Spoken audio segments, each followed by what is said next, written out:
Welcome to the Forbes Business School video interview series. I'm with Professor Christoph Lock of the Cambridge Judge Business School. Professor Lock, thank you very much for being with us. Thank you for inviting me. Here we are on a beautiful spring day. What are the defining characteristics of Cambridge Judge that set it apart? What sets us apart a bit is the context in which we are. And that is, we are part of a big university where you have the potential of great diversity. So not only do our students come from all over the world, but they are also invited and pushed to interact in the context of the university with people in the colleges who are from philosophy, from sociology, from all kinds of exotic fields, which is good because it widens your horizon and it opens you up to topics that otherwise you wouldn't think of. We are also part of the biggest entrepreneurial cluster in Europe, and we're actively engaged in it. We have at the business school an accelerator, a social ventures incubator. Our students are doing projects which put them in touch with local companies, and also once a year we push them outside.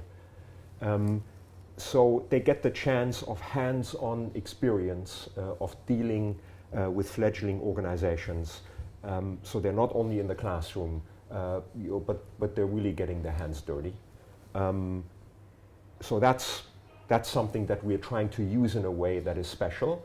And then internally we have an ethos where we are pushing students to collaborate. You not only go for becoming the big leaders, but becoming parts of teams.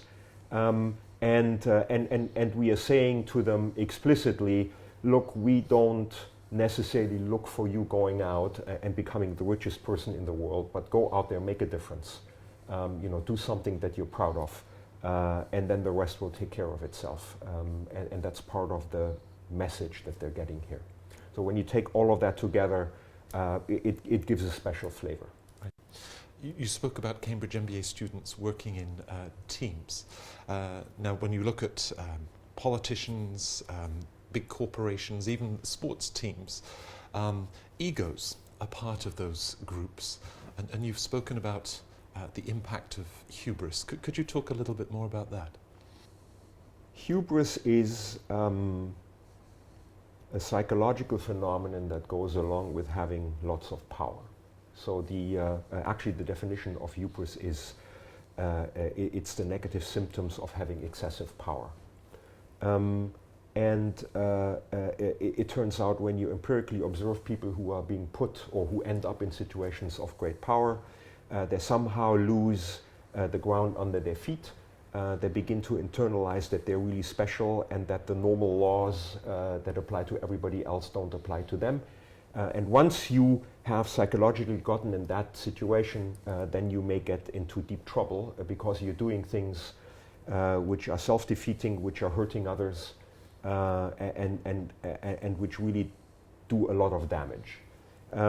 Now, teams are a way of limiting this, because as long as you are a member of a team, your team members will put constraints on you. And the real danger happens to you when you are getting out of teams and you're no longer bound by them. Egos, of course, also exist in teams. And in a good team, the egos and the tension that they produce, they are a positive force for creativity and for wrestling and jousting, and the end result may be very good. In dysfunctional teams, the egos lead just to conflict and people hurting each other and hindering each other rather than helping. So yes, egos play a role in teams. Hubris is the phenomenon when all the constraints are being taken away. And it's something that we're all vulnerable to. Right, so a little self-confidence is a good thing, but take it too far. What are the telltale signs of hubris in leadership? The telltale signs are when you feel that you no longer need to listen to other people. When you feel that you just know better than everybody else.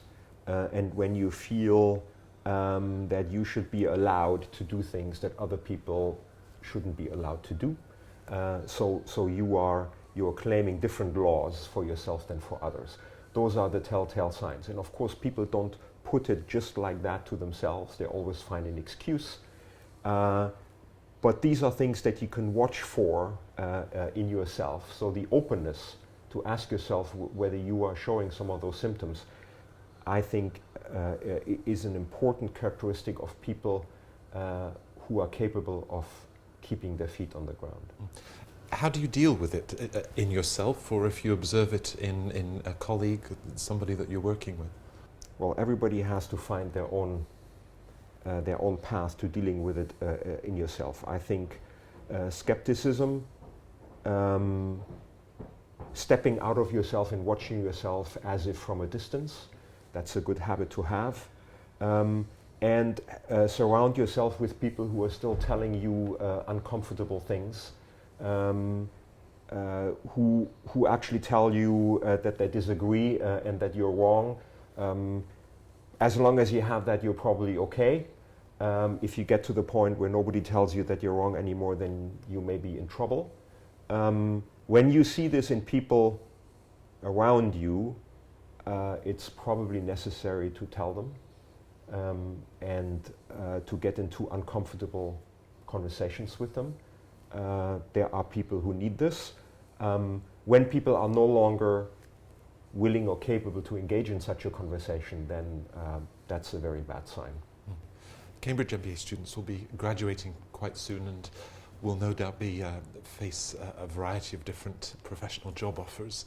What is your advice for them to keep their feet on the ground in the career that they pursue? Most MBA students, when they get out, they are not quite yet at the point where all constraints are being taken away from them. So they're not quite in a position of that danger. However, it is something that you can keep in the back of your mind. Once you have been made aware that this is a danger that exists, once you have risen to positions of high power, once people have taken that on board, they don't forget.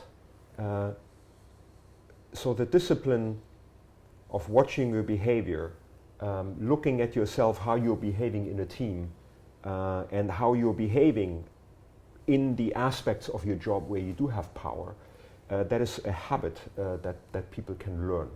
And once you have the habit, then you see things just by paying attention that may change your view of yourself and how you are acting in your environment.